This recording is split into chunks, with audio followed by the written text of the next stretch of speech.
Before we go back to the register UI, I'm going to show you what the possibilities are for revenue distribution, and I'm also going to show you what exactly happens under the hood. Let's take a look at the source of revenue first. So I talked about these yield-bearing collateral tokens in the previous videos, such as compound USDC. Compound USDC, on a long enough time scale, you'll notice that the price keeps increasing against USDC. And the reason for that is because compound USDC is not just pegged to USDC, but actually pegged to USDC plus any borrowing fees paid in the underlying markets. In simpler words, what that means is this might be how your R token looks initially. And after a while, you'll notice that the value of your collateral is actually becoming worth more than what it was worth initially. And that is because these fees are being paid in the underlying markets. So this green part right here is actually surplus value, surplus revenue, and that surplus can then be shared with anyone you'd like. So the way that works is once this value has accrued, you can share it either with the RSR stakers, which incentivizes them to provide the over-collateralization. That revenue, if it's shared with the RSR stakers, is always in the RSR token.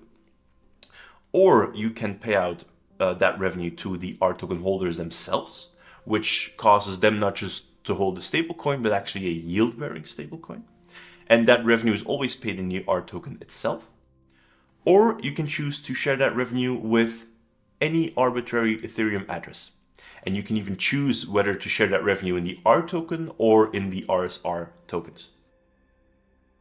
And obviously you can also decide to, for example, share 20% to the RSR stakers, 40% to the R token holders, and the remaining percentage to an arbitrary Ethereum address. The way this works under the hood is as follows. What you can see here is a diagram of the various smart contracts in the Reserve protocol that deal with revenue distribution. The revenue that gets accrued starts in the backing manager contract. So each R token has a backing manager contract, and the backing manager is responsible for holding all the collateral tokens, including initially the surplus that gets accrued from the fees being paid. So our revenue is initially in the backing manager. Now, from that point on, it can go two separate ways, depending on who you decided to share your revenue with. So let's first take a look at what happens when you share revenue with the R token holders or any arbitrary Ethereum address. If the revenue gets shared to the R token holders, then the revenue first goes to the R token trader address. Now this R token trader address has one job, and the job is to turn this revenue that can be in various different collateral tokens and turn it into revenue in the R token itself. It has two ways to do that, and you can see those two ways right here. The first is very simple. So you have your R token, your various collateral tokens, up to the point that the revenue scales evenly, which means this green part right here. It's really easy because the protocol has enough of the collateral tokens to just mint new R tokens against it. And so up to that point, up to where the collateral scales evenly, it does mint new R tokens. Now for the part that doesn't scale evenly, so in this case, this yellow part, these two tokens have accrued even more value, but the first one has not, so we cannot mint new R tokens. What the R token trader will do is it will launch auctions, and it will trade that excess collateral for R tokens through those auctions. And so at the end of those auctions, we end up with the exact revenue in the R token itself. So from that point on, we now have our revenue in the R token. It can go two ways. If the revenue gets shared with an arbitrary Ethereum address, what will happen is very simple. We will just send those R tokens through a transaction to that arbitrary Ethereum address. When the revenue gets shared to the R token holders themselves, it's slightly different. What happens is this revenue will be sent from the R token trader contract to what's called the furnace contract. And the furnace is responsible for what we call melting, which is slowly raising the exchange rate from R token to collateral. In other words, what it does is it slowly burns those R tokens again.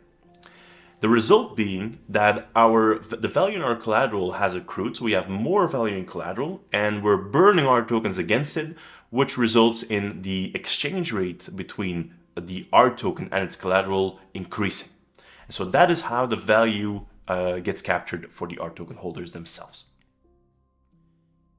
Now let's look at the other direction. So we have our revenue in the backing manager. Now what happens if we share that revenue with the RSR stakers? Well, in that case, the revenue gets sent to what's called the RSR trader, which is a separate contract. And the RSR trader has the same job as the R token trader, but in this case, what it's trying to do is it's trying to turn this revenue into RSR token. Now, obviously, we cannot mint new RSR tokens, so what it will do is it will just launch auctions where it trades this excess collateral for RSR tokens.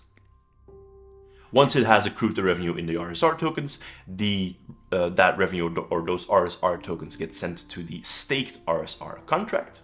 And from there on, the revenue gets dripped out to the RSR stakers. So in the same way as the R token, almost in the same way as melting, but there is actually no burning going on, the revenue gets dripped out to the various stakers. And so that slowly raises the exchange rate from staked RSR to RSR. Now that we know exactly how revenue gets distributed, we can go ahead and continue our deployment flow. So at the revenue distribution section, and the things I just talked about, you can see here. So you can share some percentage revenue to the R token holders, to the RSR stakers, or you can add a new address and share with an arbitrary Ethereum address. So obviously, depending on the type of R token you're creating, you can tweak these numbers. Just as an example, I'm going to say I'm actually not going to send any revenue to the R token holders themselves. I am going to send 98% to the RSR stakers, and the remaining 2% I'm going to share with an arbitrary Ethereum address, which I can paste just here, and then I can say I want this revenue to be sent 100% as the R token itself. So that's the whole story on revenue distribution. Now you may have noticed in the previous example that I was talking a lot about auctions. Auctions are the default way the Reserve protocol uses to trade out its collateral. It does not by default use, for example, DEXs. In order for you to understand why we made this decision and how exactly these auctions work, here's Taylor Brent to walk you through them.